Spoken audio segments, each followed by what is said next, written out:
नमस्ते साथीहरू, यहाँहरू सबैलाई स्वागत छ मेरो युट्युब च्यानलमा। मेरो नाम हो विष्णु प्रभा सापकोटा। मेरो काम हो सिक्ने अनि सिकाउने। आज म अलिकति भिन्न प्रकारको भिडियो लिएर यहाँ उपस्थित भएको छु। कृपया यो भिडियोलाई अन्तिमसम्म हेरिदिनु होला। आजभोलि मैले धेरै साथीहरूबाट एकै प्रकारको प्रश्नको सामना गरिरहेको छु। मलाई प्रत्यक्ष भेटेर अथवा मेरो इमेलमा या मेरो व्हाट्सएपमा या मेरो मेसेन्जरमा धेरै साथीहरूले के प्रश्न गरिरहनु भएको छ भने, सर विज्ञापन खुल्यो, मैले फारम भरेँ, अब म पढेर लोकसेवा पास हुन सक्छु कि सक्दिनँ? 3 महिनामा मैले लोकसेवा पास गर्ने सूत्र के होला सर, बताइदिनु पर्यो। धेरैजनाले यो प्रश्न सोधिरहनु भएको हुनाले आज म तपाईलाई यो प्रश्नको जवाफ दिने गरी यो भिडियो लिएर आएको छु। 3 महिनामा लोकसेवा पास हुने सूत्र, अर्थात् लोकसेवा आयोगको विज्ञापन खुलेपछि लोकसेवा पास हुने सूत्र। सुरुमै तपाईलाई म भनिदिउँ, यदि तपाईँ युद्धको घोषणा भइसकेपछि हतियार खोज्न थाल्नुहुन्छ भने ढुकाउनुहोस्, तपाईले युद्ध जित्ने सम्भावना एकदमै कम छ। बिरलै युद्ध घोषणा भएपछि हतियार खोज्ने सिपाहीले युद्ध जित्न सक्छ। मसँग लोकसेवा आयोग 3 महिनामै पास गर्ने अथवा विज्ञापन खुलिसकेपछि पढेर लोकसेवा पास गर्ने सूत्र छैन। यसको लागि म तपाईसँग माफी चाहन्छु। तर छोटो समयमा लोकसेवा आयोग पास गर्ने हो भने तपाईले के गर्न सक्नुहुन्छ त्यो विषयमा म तपाईलाई जानकारी गराउँछु। जुनसुकै तहको लोकसेवा आयोगको परीक्षा पास गर्नको लागि तपाईमा निरन्तरता, धैर्यता, समर्पण आवश्यक पर्छ। बिना अध्ययन कसैले पनि लोकसेवा आयोग पास गर्न सक्दैन। गहिरो विषयवस्तुको बुझाइ नभएसम्म लोकसेवा आयोग पास गर्न कठिन छ। यदि कसैले मैले त यत्तिकै जाँच दिएको फुत्त पास भइहाले भनेको छ भने उसले तपाईलाई ढाँटिरहेको छ। त्यस्ता मान्छेको कुरा नपत्याउनुहोस्।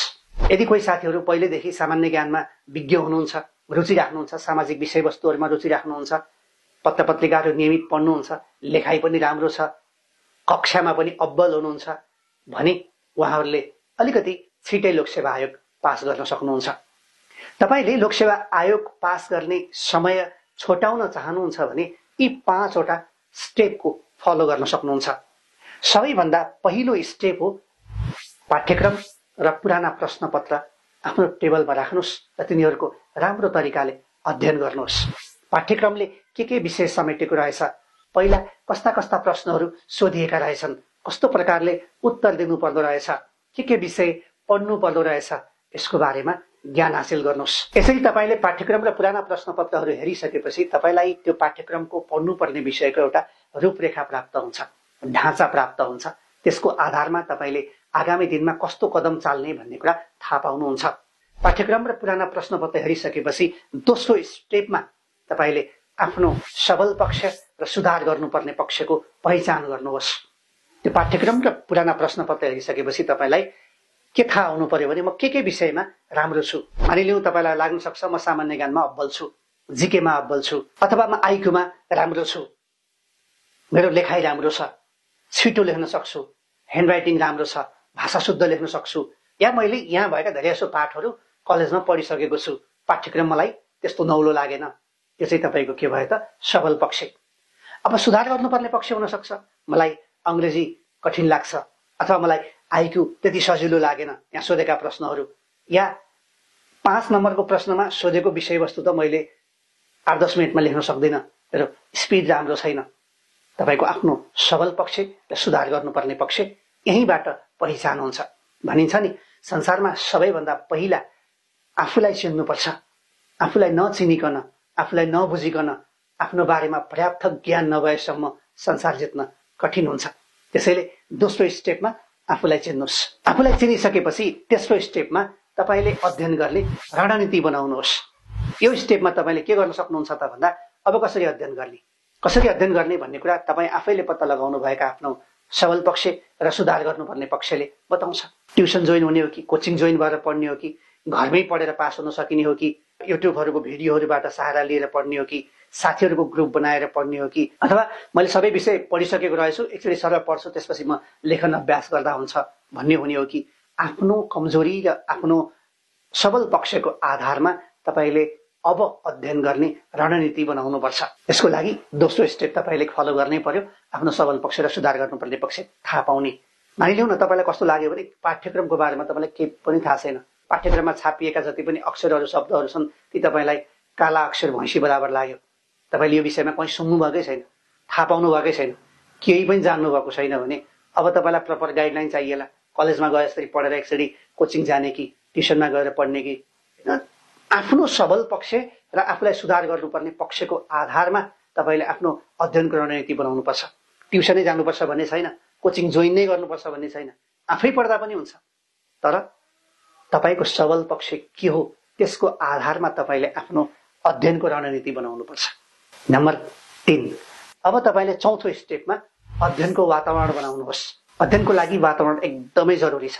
मानिलिउँ तपाईँका साथीहरू बिजनेस गर्ने खालका हुनुहुन्छ, विदेश जाउँ भन्ने खालका हुनुहुन्छ, तर तपाईँलाई यता लोकसेवा पढ्न मन लागेको छ। त्यो साथीको ग्रुपमा बसेर तपाईँले अब लोकसेवा तयारी गर्न सक्नुहुन्न, त्यहाँ तपाईँको वातावरण मिलेन।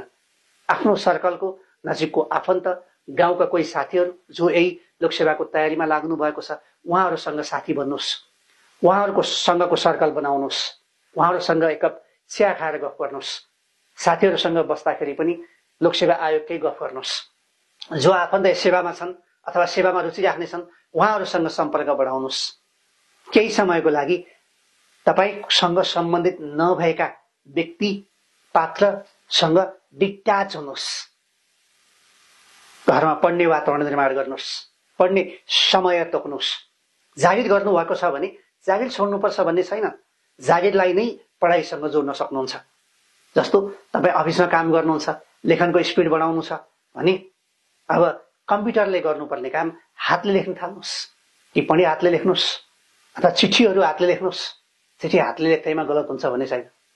स्कुलमा तपाईँले पढाउनु भएको छ, सोसल स्टडी पढाउन थाल्नुहोस् अथवा त्यहाँको सोसल स्टडी अध्ययन गर्न थाल्नुहोस् अथवा सोसल मिडियामा त्यस्तो साथीहरूको ग्रुप जोइन गर्नुहोस्। त्यसले तपाईँलाई आफ्नो कम्पिटिटरहरू कस्ता छन् भन्ने थाहा पाउन र आफूलाई लोकसेवा मैत्री बनाउन सहयोग गर्छ। यसरी तपाईँले वातावरण पनि बनाइसकेपछि 5औं चरणमा आफ्नो लक्ष्य तय गर्नुहोस्। लक्ष्य निर्धारण गर्ने भनेको तपाईँले कुन सालमा कति समयमा कुन जाँच पास गर्ने हो त्यसको लागि समर्पित हुनुहोस्, निरन्तर लाग्नुहोस्, मेहनत गर्नुहोस्। कति नै गर्दाखेरि पनि भएन भने छोड्नुहोस्। अरू तरिकाले पनि जीवनलाई सभ्य भव्य बनाउन सकिन्छ, अरू तरिकाबाट पनि जीविकोपार्जन गर्न सकिन्छ, अरू उपायबाट पनि मुलुकको सेवा गर्न सकिन्छ। लोकसेवा आयोगकै जाँच पास गर्नुपर्छ भन्ने पनि छैन। तर यदि तपाईँले समर्पित भएर निरन्तर तरिकाले लाग्नुभयो, वातावरण बनाउनु भयो, आफ्ना कमी कमजोरीहरू थाहा पाउनुभयो र त्यसैको आधारमा अध्ययनको रणनीति बनाउनु भयो भने लोकसेवा आयोग पास गर्न तपाईँलाई कसैले रोक्न छेक्न सक्ने छैन। यहाँहरू सबैलाई सफलताको धेरै धेरै शुभकामना। आजको लागि यति नै। आजको भिडियो तपाईँलाई कस्तो लाग्यो? यदि राम्रो लाग्यो भने तल कमेन्ट सेक्सनमा केही न केही कुरा लेखिदिनु होला। मन परेन भने डिसलाइक गर्न पनि तपाईँलाई छुट छ। यहाँले यो भिडियोलाई सेयर गरिदिनु भयो अथवा यो च्यानललाई सब्सक्राइब गरिदिनु भयो भने मलाई नयाँ भिडियो बनाउने ऊर्जा प्राप्त हुनेछ। सफलताका रङहरूले यहाँहरूको जीवनमा सधैँ खुसीको इन्द्रेणी पतिरहोस्। फेरि भेटौँला। नमस्कार।